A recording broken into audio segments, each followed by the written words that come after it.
oitavo ano. Então, hoje vamos fazer uma revisão sobre o conto. Um tempinho só de aula, então vamos fazer um bate-bola aí rapidinho sobre o assunto, né? Já vimos na apostila, mas vamos revisar porque é muito importante. Então, o conto, ele é uma narrativa breve, escrita em prosa, né? Sendo mais curto que o romance e a novela. Tal qual um texto narrativo, ele envolve enredo, personagens, tempo e espaço. Então, para ficar claro, o conto ele é um tipo de texto narrativo, né? Porém, escrito em prosa, num texto breve, curto. Ele vai ter todos os elementos de um texto narrativo, né? Como qualquer outro, mas ele vai se apresentar aí num texto breve. Então, aqui, ó, o conto ele é um gênero literário caracterizado por ser uma narrativa curta, tendo começo, meio e fim da história, narrados de maneira breve, porém o suficiente para contar a história completa. Então é possível a gente entender os fatos, né? Os acontecimentos, mesmo sendo um texto curto, mas ele vai ter ali todos os elementos necessários para a compreensão do leitor. Então olha aqui, ó, elementos de um conto. Para que uma narrativa seja considerada um conto, alguns elementos são muito importantes. Então, as personagens, o narrador, tempo, espaço, enredo e conflito, né? Que são elementos aí de qualquer texto narrativo, como eu falei para vocês. Então, vamos começar pelas personagens. As narrativas, reais ou fictícias, precisam ter um ou mais seres vivenciando sua história. Esses seres podem ser pessoas ou até mesmo animais, objetos e seres imaginários que ganham vida e consciência para viver aquela história. São aí, no caso, as personagens da narrativa.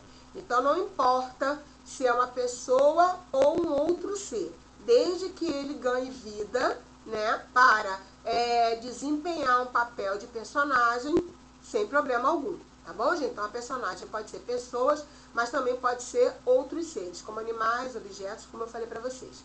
Embora seja comum que o conto tenha poucas personagens, vão existir contos com muitas delas, como por exemplo, habitantes de um bairro inteiro, né? E mesmo assim a narrativa ela vai continuar sendo breve, porque essa é uma característica muito importante, se não a principal, de um conto.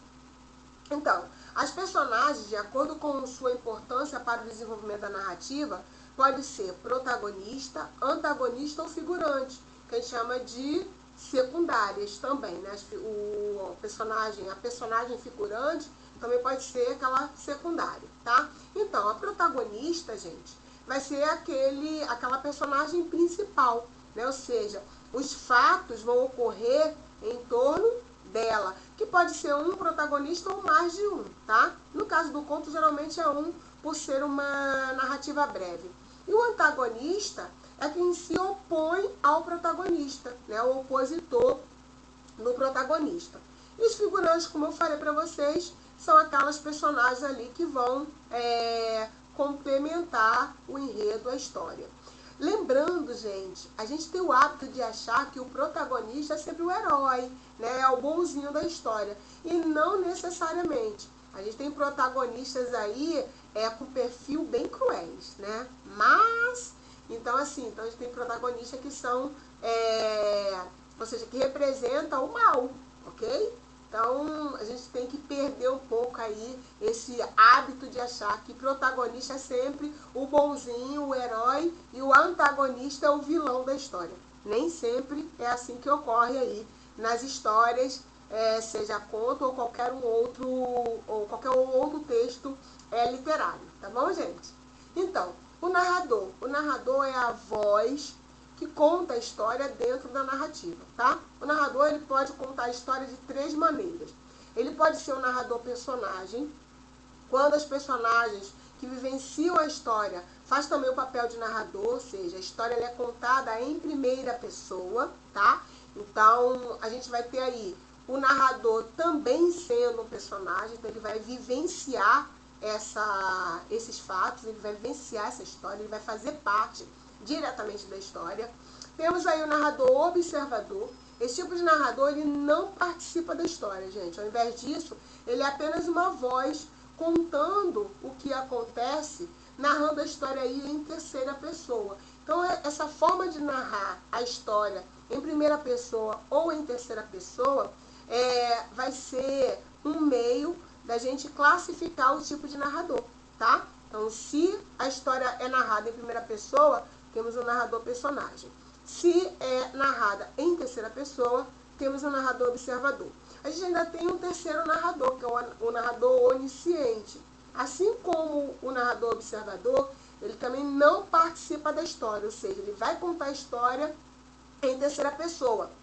Porém, né, ele, por ser uma voz onisciente, ele sabe de tudo do universo daquela narrativa.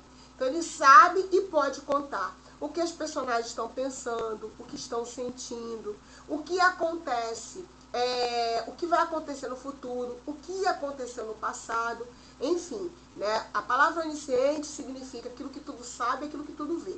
Então, diferente do narrador observador, que só conta os fatos, não participa, mas conta ele os fatos, né, em terceira pessoa, o narrador onisciente ele vai além. Além dele contar os fatos, ele também consegue aí falar sobre o psicológico, né, dos personagens e a variação de tempo, seja futuro, seja passado.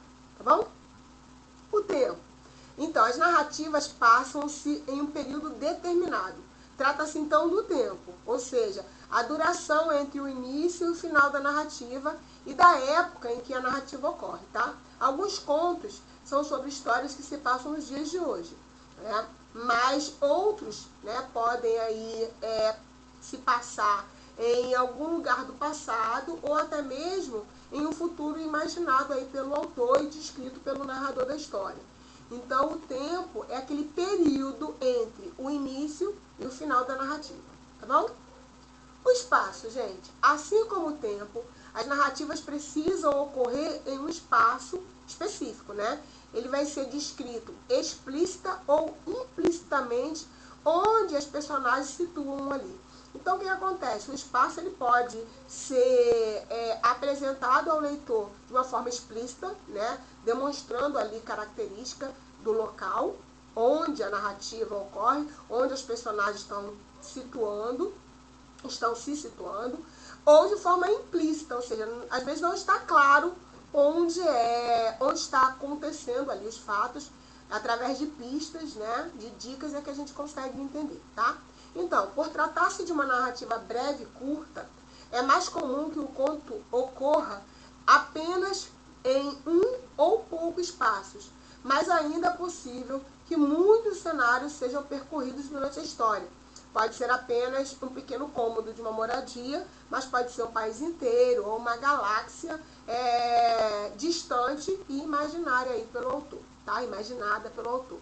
Então, em todo caso, a narrativa continua sendo bem curtinha e breve, ok?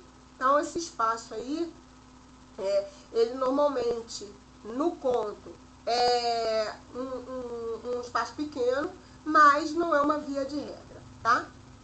E o enredo é o que acontece na história, ou seja, é a sequência das ações que faz com que a narrativa exista, né? E tenha uma estrutura. Então, um começo, um meio e um fim. Vamos falar mais aí um pouquinho disso agora em seguida. Então, olha só, o enredo do conto ele deve apresentar, em linhas gerais, as seguintes fases. Então, a apresentação, a complicação ou a evolução, um clímax, a solução ou o desfecho, tá? Então, basicamente, o enredo é a história propriamente dita, tá? E o conflito, gente? Por fim, os contos têm um conflito, que é uma situação gerada por uma das ações iniciais ou em uma das ações iniciais, tá? E que faz com que outras ações sejam tomadas aí pelas personagens para solucionar esse problema, esse conflito que ocorreu aí. Essas sequências de ações formam um enredo e geralmente deixa o começo da narrativa diferente do final, porque uma característica muito presente no conto é justamente isso. A gente tem aí o início, que é uma ordem dos fatos, e aí vem o conflito, que é a desordem, né? Ou seja, acontece alguma coisa, um complicador, e aí a gente tem o final, que volta à ordem dos fatos. Então, Então é ordem, desordem e ordem novamente. Então esse desfecho, esse final, ele pode ser diferente do início da história. Tá bom, gente? Então, estrutura. Quanto à estrutura, assim, de forma bem tradicional, a gente tem aí, obviamente, algumas exceções, mas de forma tradicional, né, a estrutura de um conto é a seguinte. Temos aí a introdução, que é a descrição de espaço ou personagem, ou os dois, né? Temos a complicação, que foi o que eu falei para vocês, fatos iniciais que colocarão aí as personagens em alguma situação nova. O conflito, que é o desenvolvimento aí da situação. Aí temos um clímax, que é o momento de maior intensidade dramática, né? Depois do qual é impossível prolongar o conflito. Então, assim, é aquele momento clímax, aquele momento que a gente fala assim, e agora? O que vai acontecer? E, por fim, temos o epílogo, né? Que é a solução final do conto, ou seja, com prêmio ou castigo, isto é, vitória ou derrota do protagonista, enfim, é o final da história, que pode ser feliz, né? Mas que também pode não ser tão feliz assim. Já falei isso para vocês na aula, na íntegra, né, naquela aula que a gente falou aí sobre os elementos do conto de uma forma mais detalhada. Então eu falei isso para vocês, estou repetindo aqui. Final de história, seja conto ou qualquer outra, não necessariamente é um final feliz. A gente até quer que seja feliz, mas nem sempre é. Tá bom, gente? E a linguagem do conto? Então, o conto ele é constituído com uma linguagem, ele é construído, melhor dizendo, por uma linguagem objetiva, direta, porém privilegiando as ações, porque por ser uma história muito curta, né, as ações elas são muito importantes ali. Então, precisa ter uma linguagem objetiva e direta, mas privilegiando aí, chamando atenção para as ações ocorridas, ok? Então, lembrando que esse assunto está lá na apostila, a partir da página 15. Então, se ficou ainda alguma dúvida, dá um pulinho lá, né? Vai lá na apostila que vocês vão encontrar algumas informações a mais. Beleza, gente? Vamos às atividades, vou colocar o exercício no grupo. E hoje, como é um tempinho só, não temos a nossa aula online, então eu preciso das atividades lá no meu particular, tá bom? Então, beijo, a gente vai fazer esse bate-bola aí durante a aula.